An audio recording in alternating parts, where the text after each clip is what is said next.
Hi guys, welcome back with me again in this channel. On today's tutorial, I'm going to show you how you can apply this theme effect to your videos in CapCut. So you can use this theme effect to your footage of food like this. If you are a food blogger, you can make it look more appetizing with this effect.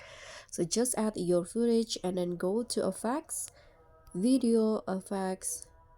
Now just swipe until you find the nature category, this one, and scroll down until you spot this theme effect.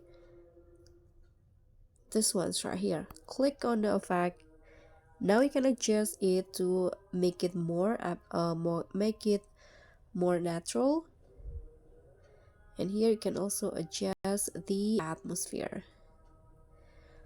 So when you're done, you can just go back, click on the check icon, and don't forget to adjust the durations. And this is the result. Thank you so much for watching. Don't forget to like, comment, and subscribe. Also, click on the thanks. Bye.